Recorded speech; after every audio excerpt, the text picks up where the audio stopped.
Well, good afternoon, Dave.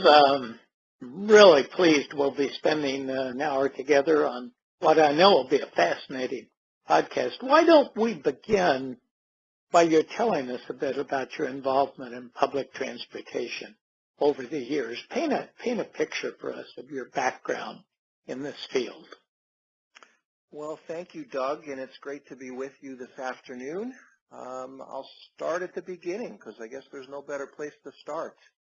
Right. I was approached by a public official asking if I wanted to be appointed to the CDTA board in 1995. And this is in Albany, right? The Albany New region? York. Yep, we represent a four-county region and provide public transportation services to that four-county region. So I was approached as a representative of my home county, Rensselaer County in New York State, upstate New York. I paused for a minute when I was asked because I really did not have any knowledge at all about public transportation. I knew the system, I saw the buses, but I was never a customer. I lived in a suburban area and there wasn't access to transit services where I grew up, so I never rode the system. But I was encouraged that, they were putting together a relatively new board. We had a new governor at the time, so almost 100% of our board changed hands, and it was a special emphasis put on bringing in a group of business folks, community leaders with diverse backgrounds. And the person that was going to recommend me and did recommend me assured me that my background as a business member, as a community volunteer on other boards, and also as an accountant and CPA would bring value to CDTA's board overall.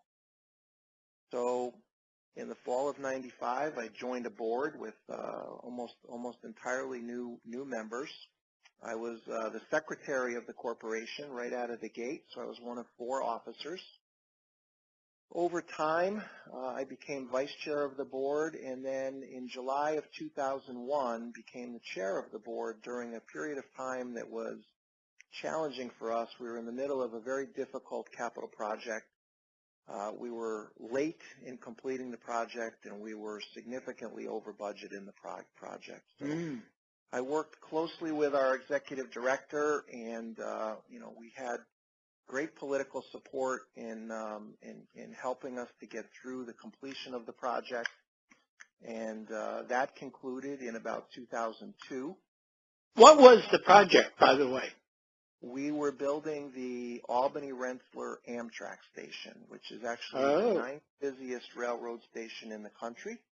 Oh my gosh! Pretty significant and prominent. It turned out to be a beautiful facility, and it generates a profit of about $1.5 million a year for us, which we plow back into improvements for the station. So it was tough to get it done, but once we got it done, it was all positive from there.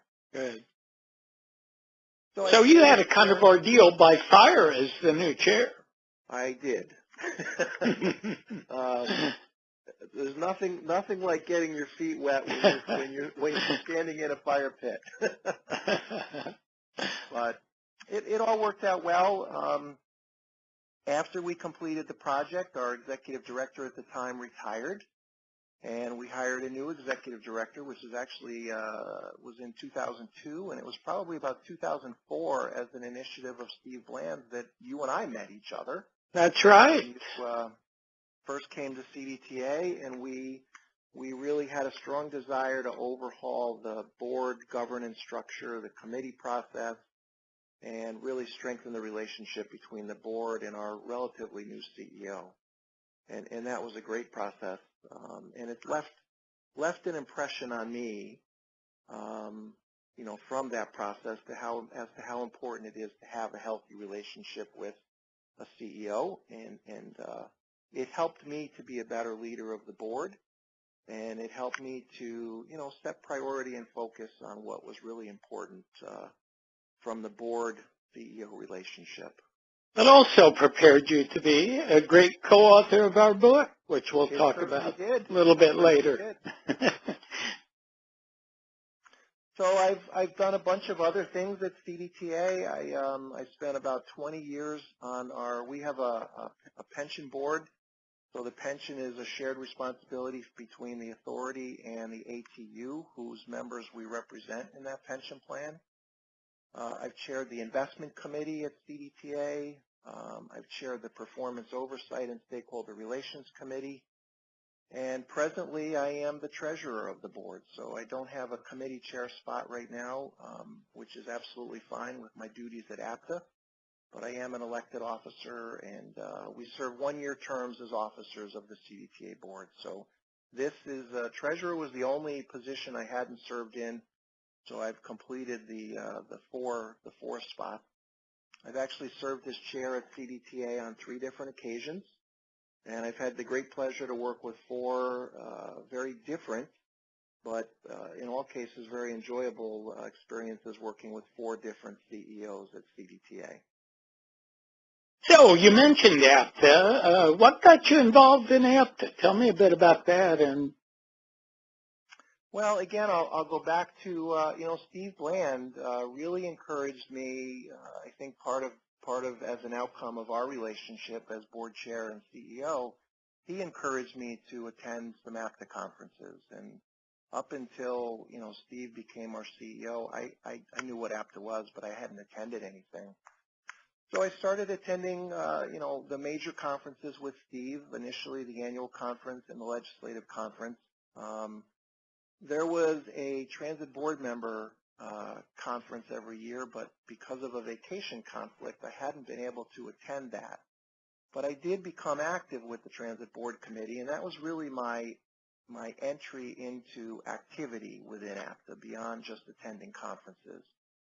And I became what was at the time a regional representative, so I represented the transit board members to the transit board member committee for most of the upstate, the northeast state, who were representatives of members of APTA.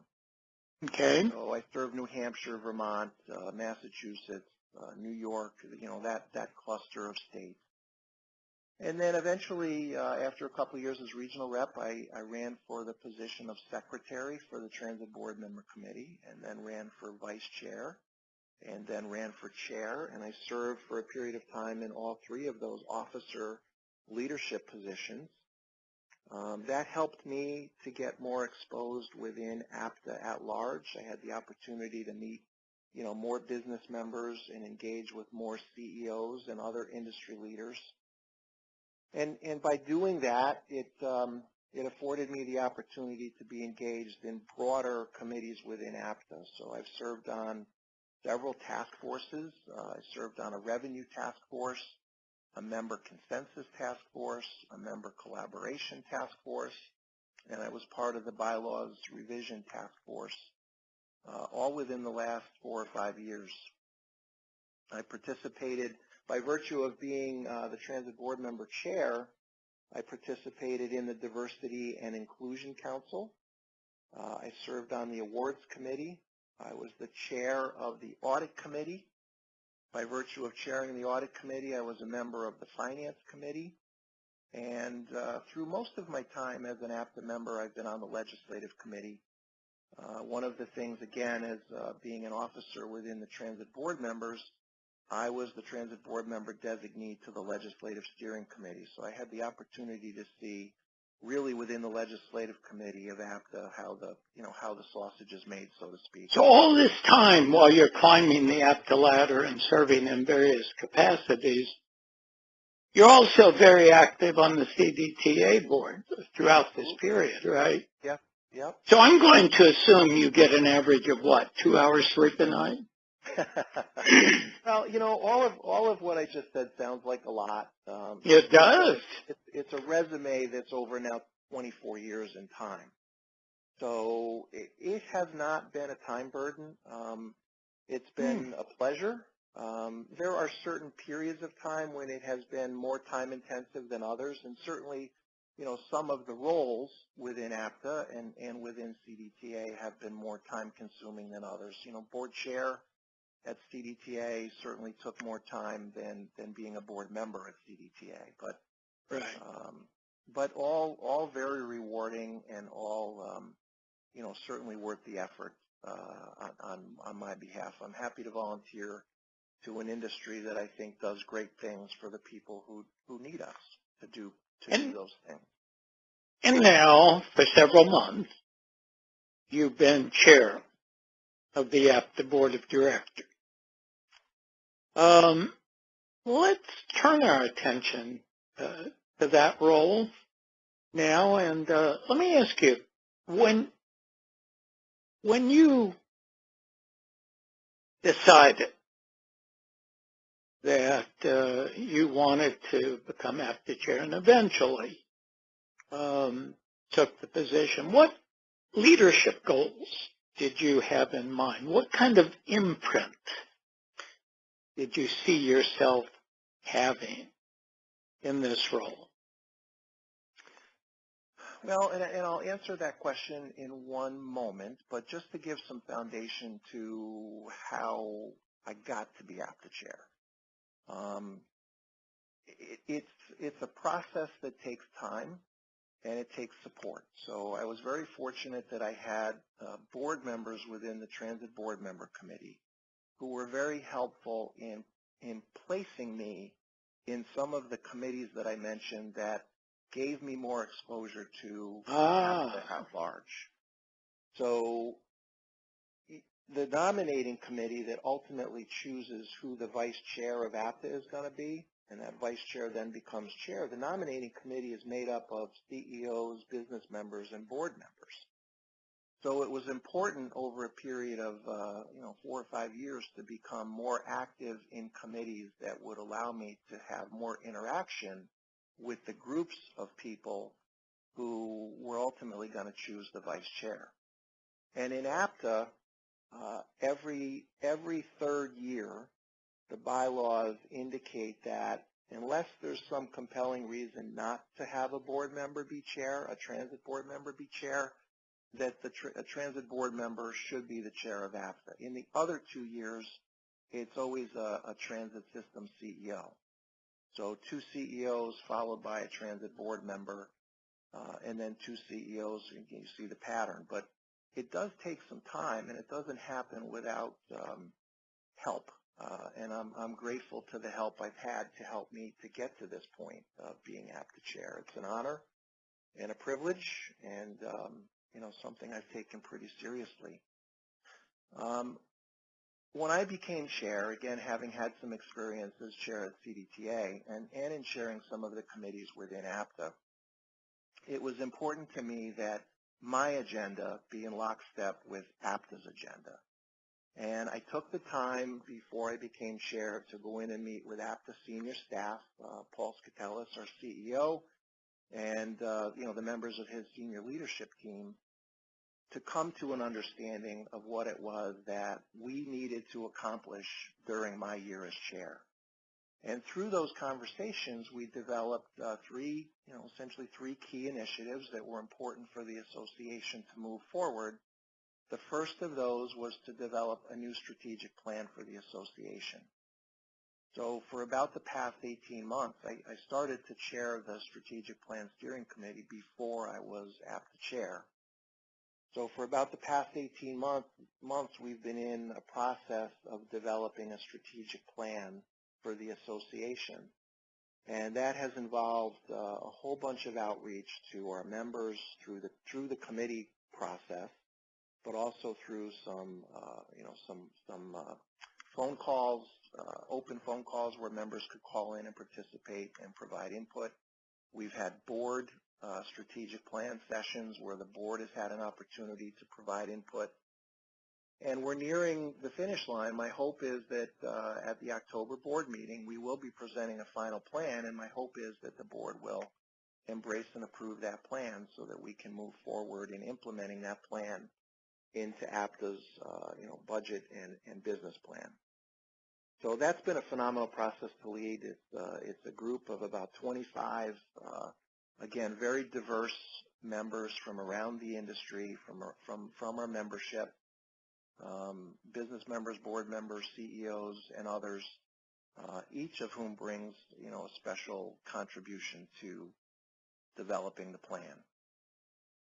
My other initiative, as we approach the expiration of the FAST Act in the fall of 2020, we needed to start to develop our authorization recommendations, the recommendations that we would ultimately bring to Congress, asking them to support and fund. So I've worked with the Legislative Steering Committee and the Legislative Committee through the past year. That process has been led by Diana Mendez and Leanne Redden, who are the chair and vice chair of the Legislative Committee. But I've worked with them through this process, providing more support than anything else, but also encouraging that we really reach out to our membership to provide the membership with many opportunities for input, so that when we come to the recommendations, we truly have a unified position that we can bring to Congress. And one of the challenges with APTA is that we have a great membership, but we're very diverse. And within that membership, the needs of the members are different. So pulling everyone together and being able to speak to Congress with one voice has been my focus in the process.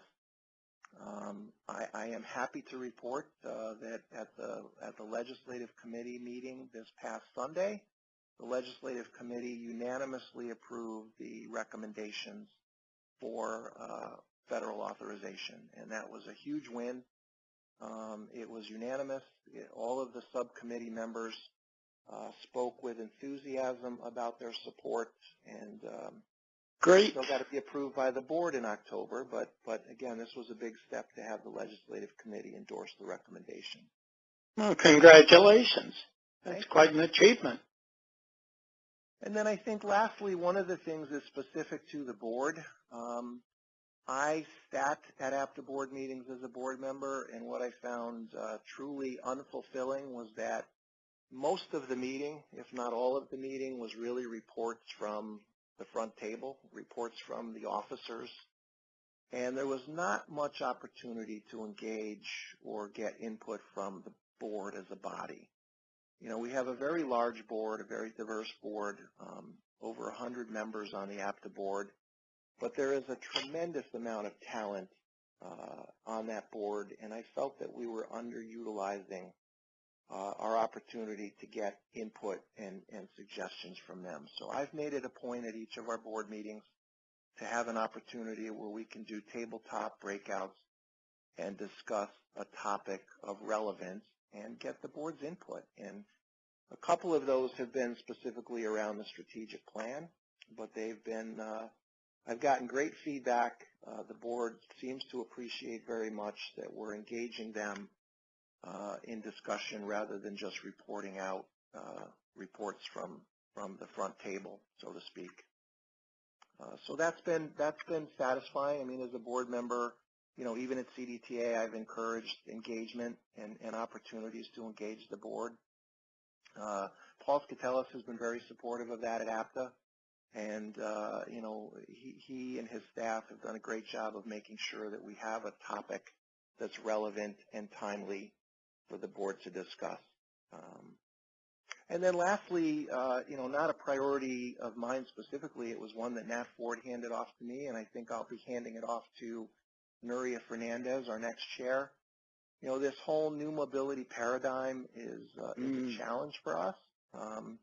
You know, embracing new technology, embracing new modes of transit. I think that public transportation will always be the backbone of providing rides to people on a large-scale basis, but we need to figure out ways to integrate with bicycles and scooters and TNCs and taxis, because our customers don't look at us as modal anymore. Our customers look at us as part of a piece to a puzzle as to how they can best get from point A to point B.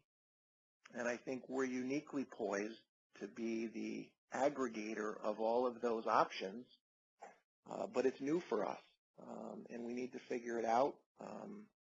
You know, challenges with autonomous vehicles, which aren't too far in our distant future, I don't think. You know, that's another new mobility challenge.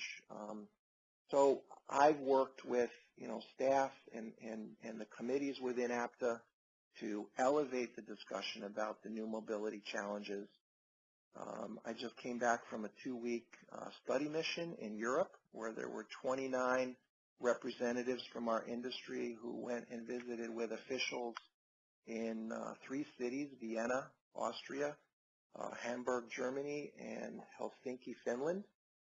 We had a very busy schedule, but not only did we enjoy the dialogue and learning from our peers in Europe, who have in many ways much more advanced transportation systems than we do, and I say that not from the standpoint that they have newer vehicles or newer trains, but what they have is a culture over there where mass transit is really the form of transportation. In our country, we're very car-focused, and we have that to overcome in the United States, where in Europe, if you own a car, it's almost a detriment to getting around because the cities don't really serve cars well. They really serve the mass transit companies, providers. So it's been a busy 9 months. I can imagine. What's the experience been like for you? What have you really enjoyed most and found most satisfying? What's been challenging in this role? And then maybe tell us a bit about any lessons you might have learned as APTA chair. So I think, certainly a lot of upside. I mean, there's been a lot of enjoyment to this. I think, some of the challenges, I'll cover those first. As a full-time employee in my own company, I'm not employed by the transit industry. I'm employed in my CPA firm. So running a business while being APTA chair and having the travel involved with being APTA chair has been a challenge. It's certainly not an insurmountable thing. I have a great staff here, and they have done yeoman's work to make sure that our clients aren't impacted by the amount of time I've been away. To some degree, I've substituted what would otherwise be, family vacation time for me. I've used that time to do my APTA travel. So I don't know that I'm missing more time, but the time for APTA conferences are set in stone where my personal vacation time can be more flexible as to when I take it. It's challenging to be a transit board member and be APTA chair, and I say that from the standpoint that business members in APTA and the CEOs and other professionals who are involved in APTA, it's their full-time job. And as a result of that, they are always going to know more people within the membership than a transit board member could possibly know. So, a challenge has been making sure that I'm reaching out even to people that I don't know to make sure that as chair, I'm making them feel included in APTA. So, that's been different. And as a result, the upside is that I've gotten to know a lot more people in this past year and a half than I might have otherwise met as a transit board member within APTA. So, that's been a challenge. On the upside, quite frankly, I don't know that I've run into anybody in my time within APTA who I couldn't consider to be not just an acquaintance, but a friend. It amazes me that our industry is as supportive of everyone within the industry as they are. I work in a business where, we compete for clients. So, if I'm winning a client, somebody else is losing. But within APTA, we don't really, the business members certainly compete, but the transit systems don't. So, in Albany, New York, I can reach out to a colleague in Los Angeles, California. We don't compete for the same customers. So the willingness to share successes as well as failures is something that I've not experienced anywhere else. And that level of cooperation, the helpfulness, this year in particular with my objectives to speak with one voice and to bring together consensus, to put parochial pursuits aside and do what's best for the association, I've gotten a tremendous amount of support in that. Even when there have been disagreements, we work through those disagreements with the one goal in mind that we have to speak with one voice. So you'd say it's a very collegial culture. It is. It Great. is, and it's everybody embraces everybody else. So I don't feel that there are cliques. I could walk up to somebody that I know well and join a conversation and meet 3 or 4 new people and walk away from that conversation, having met people that I didn't know before, and it's very gratifying that as an industry that serves others, I mean, that's what we do, right? We're providing public transportation to people who depend on us day in and day out to get where they need to. The fact that the people in the industry are so willing to do that is very gratifying. Any lessons learned from this experience? Anything in particular you'd say that you've learned? Again, I would say that, I don't know if it's a lesson learned, but it's a lesson learned within APTA. I was a little concerned about how well we would come together in this reauthorization process. We've had some bad experiences in the past where, groups have gone out on their own, and in some cases that's hurt APTA's ability to advocate for the entire membership, and that has not happened. So it was a concern. I think the lesson learned is that the more communication you can have in trying to get something adopted by a big body, a diverse body, the better off you are in hopefully having success in an outcome. And we've done that with the strategic planning process. I mean, we've reached into the committees of APTA. We've reached out to our membership. We've done surveys. And the same with the legislative process. It wasn't just putting together a package of authorization principles. It was developing those authorization principles with a big group. And again, the more touch points we had every time we put together version 1, I think what we just approved was version 5 of the legislation principles. So every time we came up with the next version, it went back out to get input to make sure we were on the right track. So lesson learned is, that I don't think too much communication can ever hurt you. Too little communication certainly can. Definitely can. Well, sir, you'll be happy to know we are at our closing question. Now, you were working so hard as APTA's chair, you were also co-authoring a book with me. Our book's now out, Building a Solid Board CEO Partnership. So you've been one busy fellow. What's the connection between being co-author of our book and being APTA chair? How did writing the book influence your work at APTA, or vice versa, your work at APTA influenced the writing of the book? Tell me a bit about that. Well, I think what I've learned over my time in CDTA as APTA chair, a lot of that is certainly what became the content of the book. So that influenced me. Again, working with you over 3 different occasions over 15 years.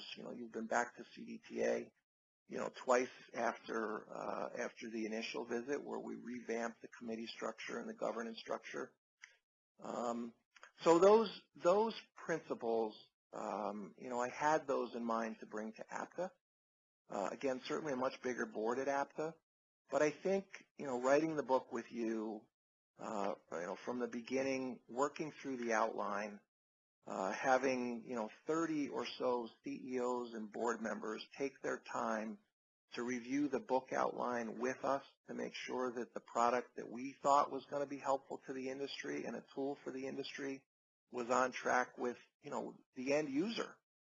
That was amazing, wasn't it, that we got so much It was. input. And again, unselfish with their time. You know, some of those phone calls ran longer than an hour as we were going through, you know, the chapter outlines.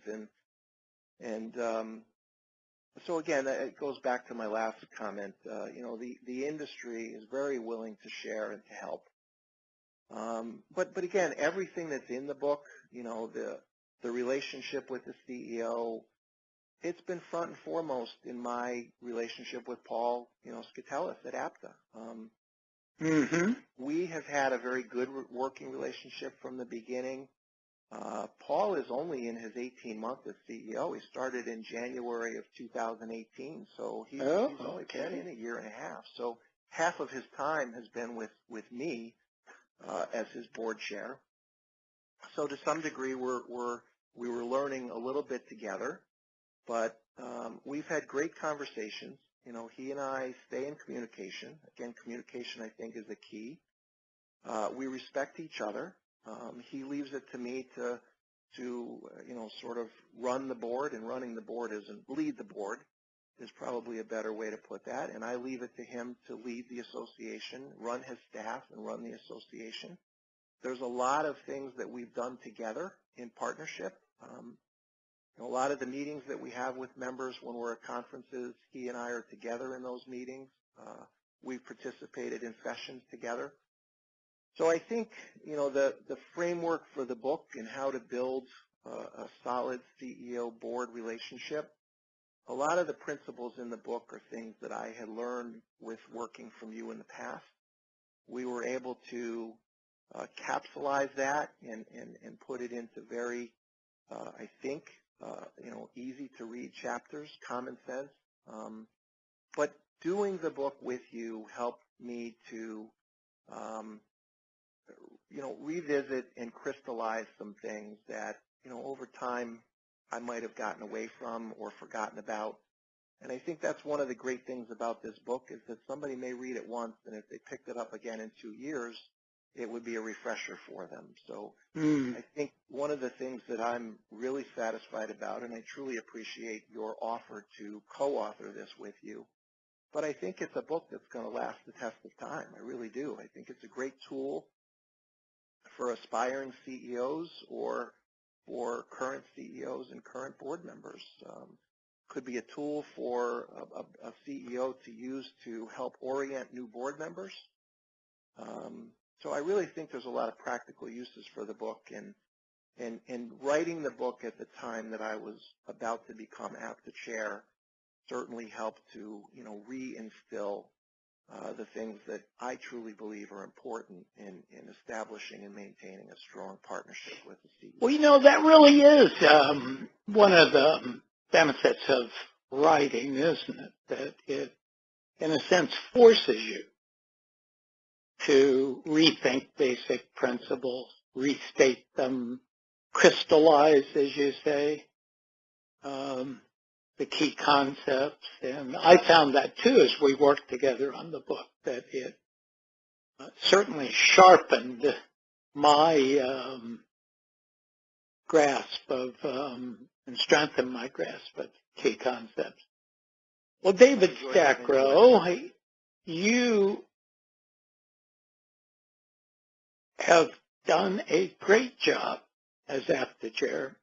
I want to congratulate you, and also it's been a great pleasure being your co-author, and I appreciate you taking the time to record this podcast. I know it's going to be a very useful contribution to our blog, boardsavvytransitceo.com, and so thank you very much, and I wish you a pleasant evening.